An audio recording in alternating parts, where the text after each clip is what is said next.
En esta parte de la diapositiva nos están mostrando lo que es el nick translation. Entonces, inicialmente el nick está en este sitio y va a ser trasladado a este sitio. Entonces, el traslado es lo que significa translation. Nick, porque es la falta de un enlace fosfodiéster, se mueve de un sitio a otro. Por eso el proceso realizado por la DNA polimerasa 1 al eliminar los primers se llama nick translation. Entonces aquí tenemos la plantilla, aquí está un fragmento de Okazaki, el extremo 3' de un fragmento de Okazaki. Aquí sigue otro fragmento de Okazaki, el extremo 5'. Estos nucleótidos en rojo son el primer. Entonces aquí hay un nick separando un fragmento de Okazaki del otro.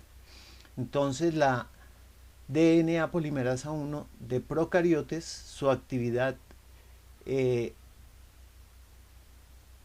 exonucleasa quita este nucleótido de uracilo y su actividad de polimerasa agrega este nucleótido de timina. Entonces el nick que estaba en esta posición ahora se desplazó a esta posición y así sigue repitiendo pasos de exonucleasa seguido de un paso polimerasa, paso de exonucleasa seguido de un paso de de polimerasa hasta que elimina completamente el primer. Finalmente deja un nick que es sellado por la enzima ligasa. En esta parte de la diapositiva nos están mostrando la estructura y las proteínas que están unidas en una horquilla de replicación. Entonces aquí está el DNA de doble cadena, se separa el DNA de doble cadena por acción de la helicasa. La helicasa está estrictamente unida a la primasa, que es la que cataliza la síntesis del primer, que es una RNA polimerasa. La unión, el complejo formado por la helicasa y primasa se llama primosoma.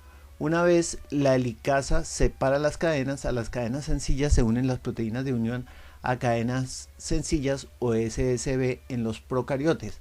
¿Para qué? Para estabilizar la cadena sencilla y evitar que la cadena sencilla se pueda volver a unir y se pierda el trabajo.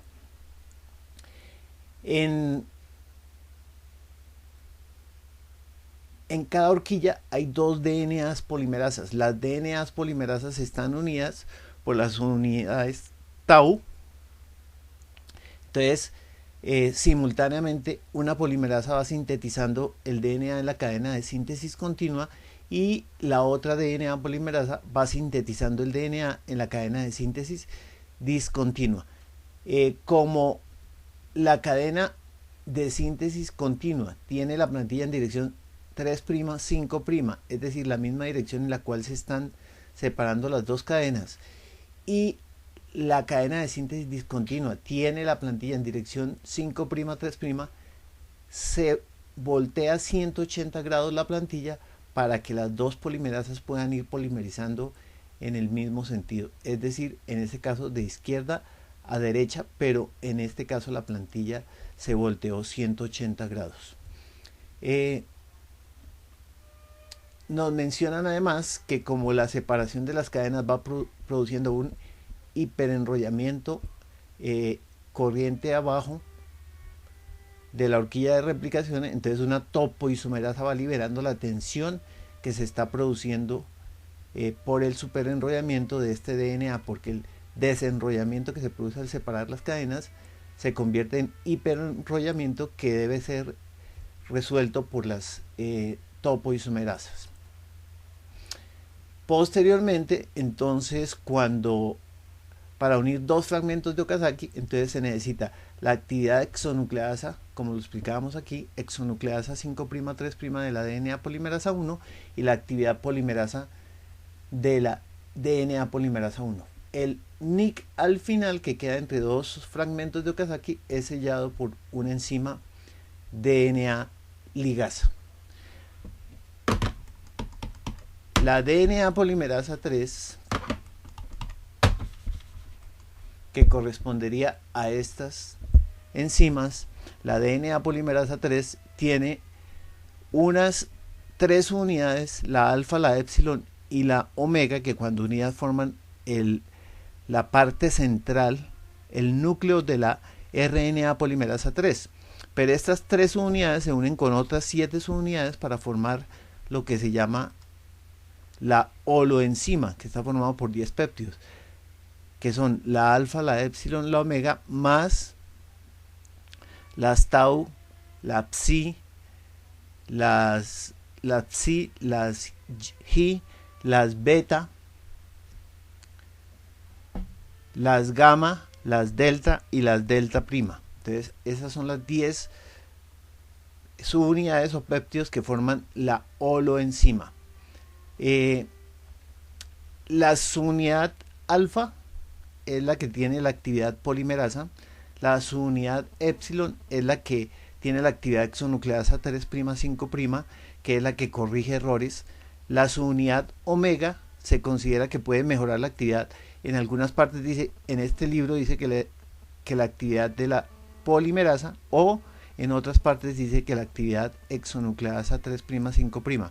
La subunidad tau es la que dimeriza para que se mantengan una polimerasa sintetizando la cadena continua y la otra polimerasa 3 sintetizando la cadena discontinua. La Gi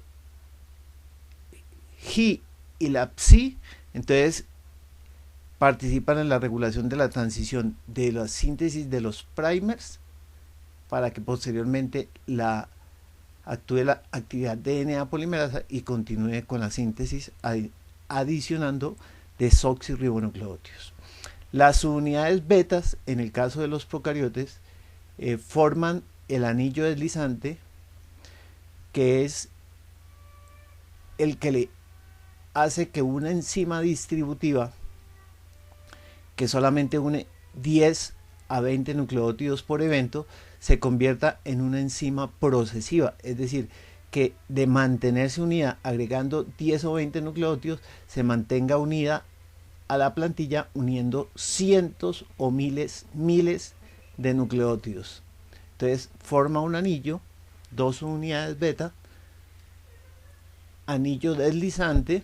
Ese anillo deslizante nos dicen en la parte interna tiene un diámetro de 3 a 5 nanómetros y está formado por 6 hélices. Estas son las 6 hélices que tienen aminoácidos hidrofóbicos, es decir, los aminoácidos hidrofóbicos no interactúan con la parte polar del DNA, por lo tanto se deslizan fácilmente y no obstruyen el proceso de polimerización. En el caso de los eucariotes, como en los humanos, este anillo deslizante se denomina antígeno nuclear de proliferación celular y no está formado por 2 subunidades, sino por 3 subunidades.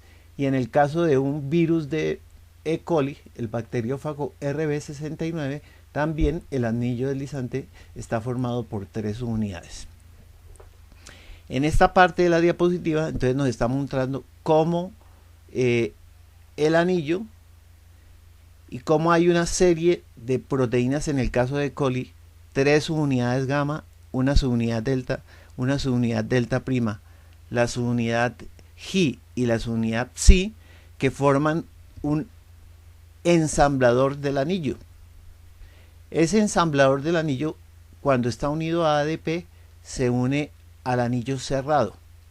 Una vez el ensamblador se unió al anillo, libera el ADP y une ATP. Al unir ATP, el anillo se abre y al abrirse, el anillo encierra el DNA. Una vez el DNA se une al anillo abierto, el cargador del anillo hidroliza el ATP y queda unido a ADP y se separa del anillo. Entonces, de esa manera, el anillo se une al DNA. Aquí nos están mostrando la composición de los ensambladores del anillo, de los unidores del anillo al DNA en bacterias. Entonces nos dice, en bacterias está formado por las subunidades, 3 subunidades gamma, una subunidad delta prima, y las unidades psi, psi y G. En el caso de los eucariotes nos dicen que hay 5 subunidades que forman el cargador o el ensamblador del anillo, que son las subunidades RFC1, RFC2, RFC3, RFC4 y RFC5. En el caso del bacteriófago T4 nos dicen que solo está formado el cargador, el ensamblador del anillo, por 2 unidades, que son la GP44 y la GP62. En esta parte de la diapositiva, entonces, nos están mostrando las unidades beta, que las 2 unidades beta son las que forman el anillo para convertir la enzima de una enzima distributiva a una enzima procesiva.